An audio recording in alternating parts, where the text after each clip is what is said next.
سوال یہ کیا گیا ہے کہ اگر سحری کے وقت روزے کی نیت نہیں کی تو دن میں کب تک نیت کر سکتے ہیں، اور اگر بالکل ہی نیت نہیں کی تو کیا حکم ہوگا؟ دیکھیں، سحری کا مطلب یہ ہے کہ اس وقت یہ اٹھے تھے، اگر اس وقت اٹھے تھے اور باقاعدہ کھانا کھایا تھا، سحری کی تھی، تو اس کا تو مطلب یہ ہے کہ وہ روزے کی نیت کر رہے ہیں، اس لیے کہ نیت یہ دل کے ارادے کو کہتے ہیں، بندے کے دل کے اندر ارادہ ہونا چاہیے، اور سحری کھانے کو علماء نے فرمایا کہ یہ ایک طرح کی نیت ہی ہے کہ اس کا ارادہ ہے کہ اس نے دوسرے دن روزہ رکھنا ہے، سوائے یہ کہ باقاعدہ وہ نیت کرے کہ میرا کل کا روزہ نہیں ہے تو پھر ایک جداگانہ بات ہو جائے گی۔ اب اگر سحری میں اٹھا ہی نہیں بندہ، یا اٹھا لیکن اس نے سحری کی نہیں، ایسے ہی وقت گزار لیا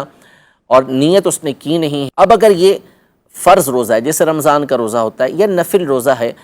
تو اس میں حکم یہ ہے کہ ضحوہ کبریٰ سے پہلے، جس کو ہمارے یہاں زوال کا وقت کہا جاتا ہے، اس سے پہلے اگر وہ چاہے تو نیت کر سکتا ہے، لیکن اس میں دو چیزوں کا ہونا ضروری ہے۔ نمبر ایک یہ کہ اس نے صبح صادق سے لے کر اس وقت تک کچھ کھایا پیا نہ ہو، یعنی جان بوجھ کے کچھ کھایا پیا نہ ہو، روزہ توڑنے والا کوئی کام اس نے نہ کیا ہو۔ دوسرا یہ کہ وہ نیت یہ کرے گا کہ میں صبح سے روزے سے ہوں،